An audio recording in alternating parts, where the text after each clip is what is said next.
नमस्कार.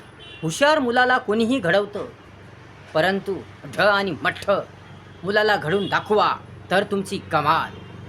हा विषय आपण पाहत आहोत. या विषयाचे सविस्तर विश्लेषण करत आहोत. हुशार मुलाला कोणीही घडवतं, हुशार मुलाला कोणीही हुशार करतं, हुशार मुलाला कोणीही दिशा दाखवतं, कोणीही मार्ग दाखवतं, हुशार मुलाला कोणीही मार्गदर्शन करतं, परंतु ढ आणि मठ्ठ मुलाला घडवून दाखवा. ढ आणि मठ्ठ मुलाला हुशार करून दाखवा, परफेक्ट करून दाखवा, तरबेज करून दाखवा, तर तुमची कमाल आहे. जो मुलगा हुशार आहे, अभ्यासात हुशार आहे, मनानं हुशार आहे, ज्याची बुद्धी तेज आहे,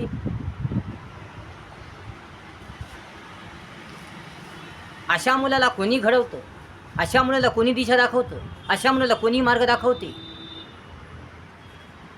कारण हा मुलगा स्वतःहून हुशार असतो, हा मुलगा स्वतःहून अभ्यास करणारा असतो, हा मुलगा स्वतःहून झटणारा असतो, राबणारा असतो, संघर्ष करणारा असतो.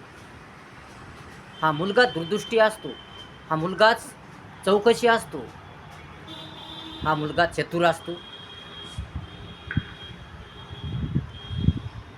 या मुलालाच अभ्यासाची आवड असते, गोडी असते, जिद्दी असतो, चिकाटी असतो, सुंदर असतो, धडपडी असतो, तळमळी असतो, संघर्षी असतो. हा स्वतःहून मुलगा हुशार असतो. अशा मुलाला कोणी घडवतं,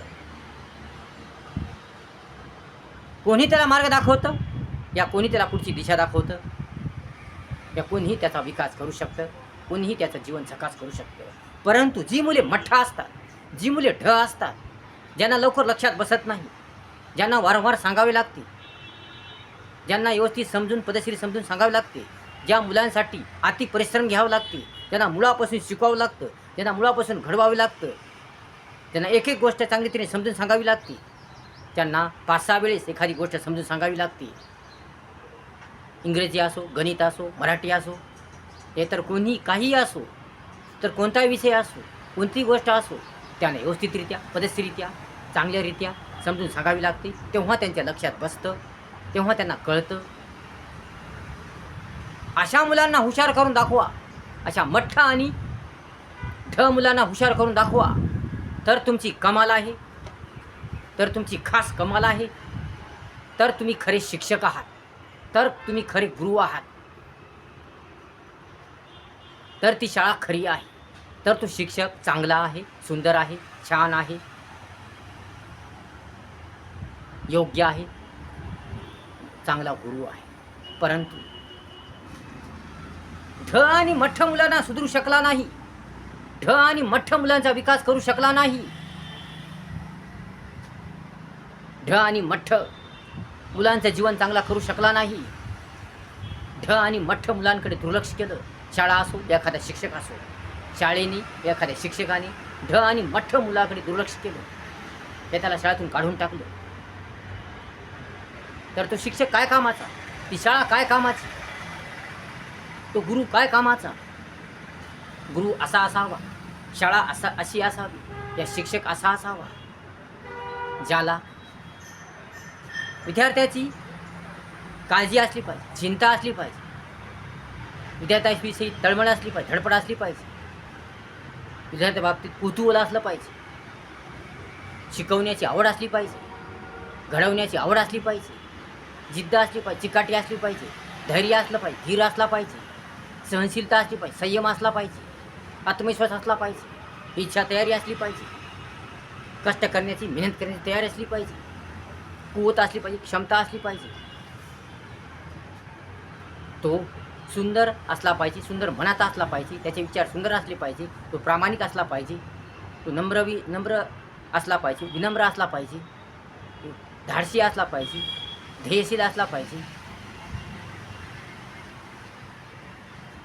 तरच तो मठ्ठ आणि ढ विद्यार्थ्याला घडवू शकतो, त्याचा विकास करू शकतो, त्यांना सुधरू शकतो. ढ आणि मठ्ठ मुले सुधरू शकत नाही असं नाही, जगात अशक्य गोष्ट कोणतीच नाही, सर्व काही करता येतं. ढ आणि मठ्ठ मुलं सुधरू शकतात. का सुधरत नाही? सुधरू शकतात, फक्त त्यांना वेळ लागतो. ढ आणि मठ्ठ मुलांना सुधारण्यासाठी, त्याचं जीवन चांगलं होण्यासाठी त्यांचं जीवन सुंदर होण्यासाठी वेळ लागतो. त्यांना तसं शिकवावं लागतं, त्यांना धडपडीने तळमळीने शिकवावं लागतं, त्यांच्यासाठी मेहनत घ्यावी लागते, त्यांच्यासाठी झटावं लागतं, राबावं लागतं, त्यांना एक एक गोष्ट समजून सांगावी लागते, ना पद्धतशीरित्या समजून सांगावं लागते, ना व्यवस्थितरित्या समजून सांगावं लागतं.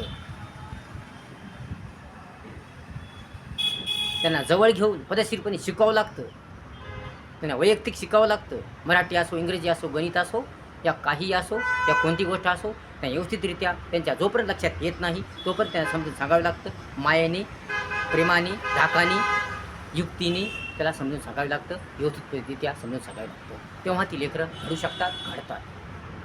परंतु अशा लेकराकडे दुर्लक्ष केलं,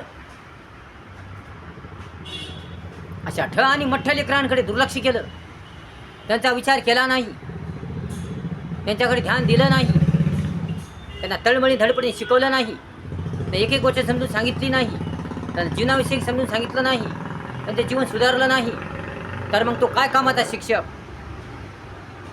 काय कामाची शाळा, काय कामाची ते ट्युशन. म्हणून ढ आणि मठ्ठ मुलगा सुधारला पाहिजे.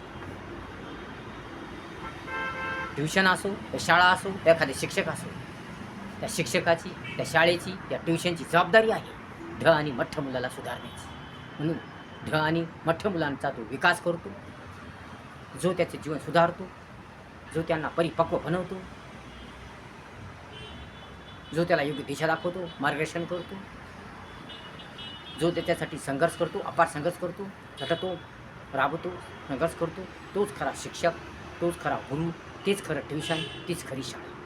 म्हणून ढ आणि मठ्ठ मुलांचा विकास करून दाखवा आणि कमाल करून दाखवा.